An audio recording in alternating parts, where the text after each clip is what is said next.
আপনাদের স্বাগত জানাই আমি আমার কথা শুনবার জন্য। আমরা চাই কিংবা না চাই বাংলাদেশ ভারত সম্পর্ক নিয়ে আমাদের আলোচনা করতে হচ্ছে, অতীতও করতে হয়েছে, ভবিষ্যতেও করতে হবে। দুটো প্রতিবেশী দেশ। ভারত একটা উদীয়মান আঞ্চলিক শক্তি, যদিও সে বিশ্ব পরিমণ্ডলে জায়গা করে নেবার চেষ্টা করছে, এবং বাংলাদেশেও জনসংখ্যার বিচারে ভৌগোলিক অবস্থানের বিবেচনায় কোনো অংশেই অবহেলা করবার মতো একটা দেশ নয়। এবং দুটো দেশের জন্য অত্যন্ত গুরুত্বপূর্ণ। দুটো দেশের জন্য সমস্যা তৈরি করতে পারে। এখন ইস্যু হচ্ছে যেটা, যে এই সম্পর্ক আজকে এক ধরনের ঠান্ডা সম্পর্কের মধ্য দিয়ে যাচ্ছে দুটো দেশের সরকারের মধ্যে, এবং এখানে চ্যালেঞ্জেসগুলো কি আসলে, এবং আমরা যদি একটা সমাধানের পথ খুঁজতে চাই সেটা কিভাবে খুঁজতে পারি। বাংলাদেশ ও ভারতের মধ্যকার সাম্প্রতিক যে সম্পর্ক, সেটা এক প্রকার ঠান্ডা লড়াই এর রূপ নিয়েছে, এবং দুদেশের রাজনীতিকদের বক্তব্যে অসতর্কতা এবং লাগামহীন মন্তব্য সম্পর্কের উত্তাপ বাড়িয়েছে। যদিও আমরা চোখে দেখলে বড় কোনো সমস্যা নেই সেটা বুঝতে পারি, তবে গভীরভাবে যদি কেউ বিবেচনা করতে চান, বেশ কিছু জটিল ইস্যু রয়ে গেছে। শেক্সপিয়ারের সেই বিখ্যাত উক্তি, চোখ সব দেখে কিন্তু মন আমাদের দেখায় যা আমরা দেখতে চাই। ভারত বাংলাদেশ সম্পর্কের ক্ষেত্রে শেক্সপিয়ারের এই উক্তি বেশ প্রণিধানযোগ্য বলে আমার কাছে মনে হয়। মূল বিরোধের ক্ষেত্র যদি আমরা দেখি, তাহলে একটা বড় সমস্যা সীমান্ত সমস্যা এবং পানি বন্টন সমস্যা নিয়ে, এবং বাংলাদেশ ভারত সম্পর্কের সবচেয়ে বড় সমস্যা যদি সীমান্ত নিয়ে হতো তবে তা আরও জটিল হতো বলে আমার ধারণা। তবে এখনো বড় কোনো সীমান্ত বিরোধ আমরা দেখছি না, কারণ 2015 সালে দুদেশের মধ্যে স্থল সীমান্ত চুক্তি স্বাক্ষরিত হয়। তবে তিস্তা এবং ফারাক্কা নদীর পানি বন্টন নিয়ে সমস্যা কিন্তু এখনো রয়ে গেছে। তিস্তার পারে বাংলাদেশের জনগণের যে আরতি, সেটা আমরা কয়েকদিন আগেই দেশের একটি বৃহত্তম রাজনৈতিক দল বিএনপির কর্মসূচিতে দেখেছি। বিশ্বের অনেক দেশেই আন্তঃদেশীয় নদীর পানি বন্টন নিয়ে বিরোধ দেখা যায়। আমরা যদি উদাহরণ হিসেবে বলতে চাই, পাকিস্তানের সিন্ধু নদীর পানি নিয়ে পাঞ্জাব এবং সিন্ধু প্রদেশের মধ্যে বিবাদ বহু পুরনো। ভারতে কৃষ্ণা নদীর পানি নিয়ে কর্ণাটক, অন্ধ্রপ্রদেশ এবং মহারাষ্ট্রের মধ্যে বিরোধ রয়েছে, তাদের অভ্যন্তরীণ বিরোধ এগুলো। এসব বিরোধ সাধারণত আলোচনা এবং সমঝোতার মাধ্যমে সমাধান করা হয়।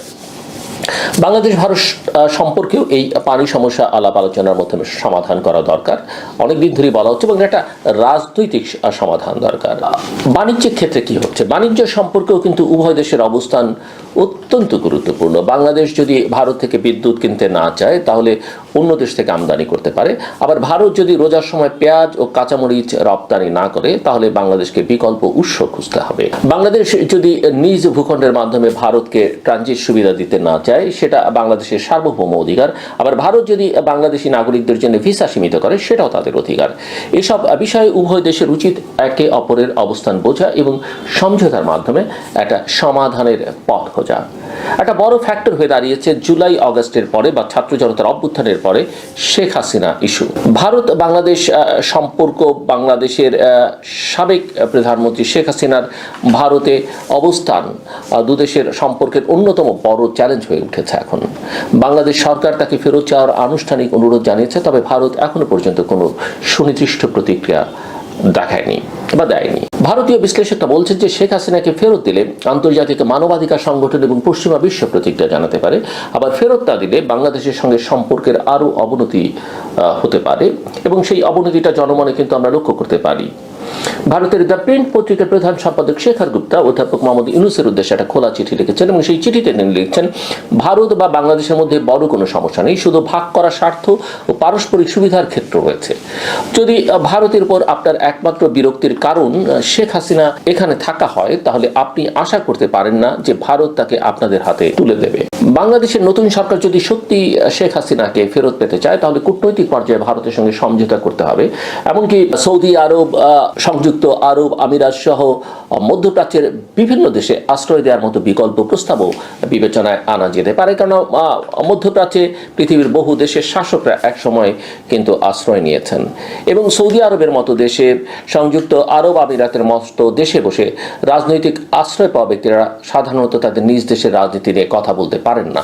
আমার দৃঢ় বিশ্বাস যে শেখ হাসিনা ভারতে বসে যা করছেন, যা বলতে পারছেন, সেটা মধ্যপ্রাচ্যের কোনো দেশে গিয়ে করতে পারবেন না। সেই দিক থেকে বাংলাদেশ অনেকখানি স্বস্তিতে থাকবে।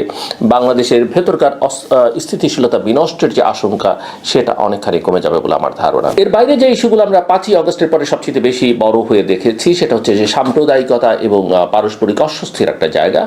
বাংলাদেশ এবং ভারতের মধ্যে সাম্প্রদায়িক রাজনীতি অন্যতম একটা বড় উদ্বেগের কারণ। ভারতের মুসলিম বিরোধী নীতিগুলো, মুসলমান বিরোধী নীতিগুলো বাংলাদেশের সংখ্যাগরিষ্ঠ মুসলমান জনগোষ্ঠীর মধ্যে অসন্তোষ তৈরি করেছে। তবে বাংলাদেশের জনগণের মধ্যে এ নিয়ে কোনো প্রতিক্রিয়া, অর্থাৎ তারা কোনো র্যালি, ক্ষোভ, বিক্ষোভ সেগুলো করেছেন এমনটা কিন্তু দেখা যায়নি। এবং ভারত এই নীতিগুলোকে তাদের অভ্যন্তরীণ বিষয় হিসেবে দেখলেও এর মানসিক প্রতিক্রিয়া বাংলাদেশে সুস্পষ্ট। ভারত সরকার বাংলাদেশের সংখ্যালঘু হিন্দু সম্প্রদায়ের নিরাপত্তা নিয়ে উদ্বেগ প্রকাশ করে, যা বাংলাদেশের রাজনৈতিক অঙ্গনে একটা মিশ্র প্রতিক্রিয়া তৈরি করে।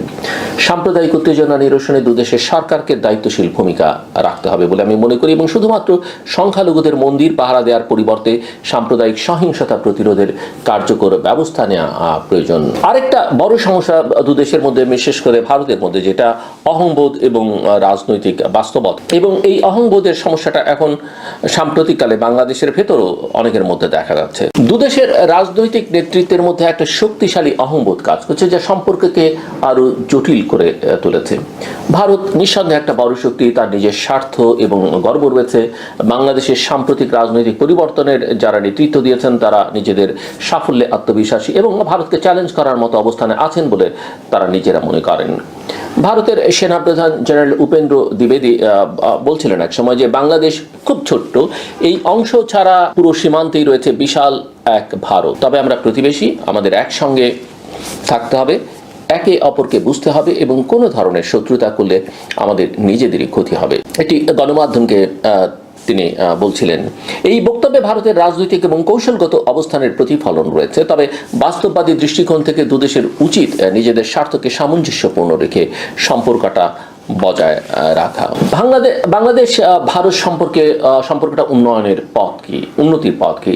যে কোনো উত্তেজনা নিরসনের জন্য দ্বিপক্ষীয় আলোচনা অত্যন্ত গুরুত্বপূর্ণ, পিপল টু পিপল রিলেশন অত্যন্ত গুরুত্বপূর্ণ। বাংলাদেশ এবং ভারতের উচিত সম্পর্ক স্বাভাবিক করবার জন্য ধারাবাহিকভাবে আলোচনা শুরু করা, সরকারি পর্যায়ে, বেসরকারি পর্যায়ে, ট্র্যাক 2, ট্র্যাক 1.5 আলোচনা যেভাবে করা যায়। এবং আগামী এপ্রিলে বিমস্টেক সম্মেলনে ভারতীয় প্রধানমন্ত্রী নরেন্দ্র মোদী এবং বাংলাদেশের প্রধান উপদেষ্টা প্রফেসর মোহাম্মদ ইউনূসের মধ্যে বৈঠক হতে পারে বলে আমরা শুনেছি। এবং ভারতকে বোঝাতে হবে যে শেখ হাসিনাকে ফেরত দেয়া গেলে ভারত ও রাজনৈতিক স্থিতিশীলতার বিবেচনায় লাভবান হবে। উভয় দেশের উচিত সাম্প্রদায়িক রাজনীতি থেকে দূরে থাকা এবং সংখ্যালঘুদের নিরাপত্তা নিশ্চিত করা, ভারতে মুসলিমদের এবং অন্য ধর্মাবলম্বীদের নিরাপত্তা নিশ্চিত করা এবং বাংলাদেশে হিন্দু এবং অন্য ধর্মাবলম্বীদের নিরাপত্তা নিশ্চিত করা। বাংলাদেশের কৌশলগত অবস্থান অত্যন্ত গুরুত্বপূর্ণ, যেটা আমি শুরুতেই বলছিলাম, এবং ভারত বৈশ্বিক শক্তি হিসেবে ক্রমেই গুরুত্বপূর্ণ হয়ে উঠছে, বিশেষ করে চীনের অর্থনৈতিক আগ্রাসন এবং মিয়ানমারের সামরিক উত্তেজনার কারণে। ভারত বাংলাদেশ সম্পর্ক সবসময় মধুর হতে হবে এমন কোনো বাধ্যবাধকতা নেই, কোনো দুটো দেশের মধ্যে কখনই সেটা আশা করা যায় না। তবে সম্পর্ক শীতল হয়ে গেলে বা বৈরিতায় পরিণত হলে তা উভয় দেশের জন্য ক্ষতিকর হবে এবং সেটা যেহেতু প্রতিবেশী দেশ, আরো বেশি ক্ষতির একটা আশঙ্কা সবসময় থেকে যায়। আপনাদের অনেকেরই জানবার কথা যে বিশ্ব চ্যাম্পিয়ন বক্সার মাইক টাইসনের একটি বিখ্যাত উক্তি আছে এবং এই উক্তিটি আমি মনে করি এখানে বিশেষভাবে প্রযোজ্য। তুমি যাদের সঙ্গে সংঘর্ষ করছো, লড়াই করছো, তারা সবাই তোমার শত্রু নয় এবং যারা তোমাকে সাহায্য করছে তারা সবাই তোমার বন্ধুও নয়। বাংলাদেশকে তার কৌশলগত স্বার্থ বিবেচনায় রেখে বাস্তববাদী সিদ্ধান্ত নিতে হবে এবং ভারতকে পারস্পরিক সমঝোতার ভিত্তিতে সম্পর্ক এগিয়ে নিতে উৎসাহিত করতে হবে। কাজটা দুদিক থেকেই হতে হবে, শুধুমাত্র ভারতের উপর ছেড়ে দিলে হবে না। বাংলাদেশের স্বার্থের দিকটা দেখতে হবে, বাংলাদেশের দিক থেকে উদ্যোগটা থাকতে হবে। একইভাবে ভারতকেও বাংলাদেশকে অবহেলা করে চুপচাপ বসে থাকলে হবে না, দর্শকের ভূমিকায় থাকলে হবে না, তাকেও তার স্বার্থেই উদ্যোগ নিতে হবে। আমার কথা শুনবার জন্য আপনাদের অসংখ্য ধন্যবাদ, আপনাদের সবার জন্য শুভকামনা।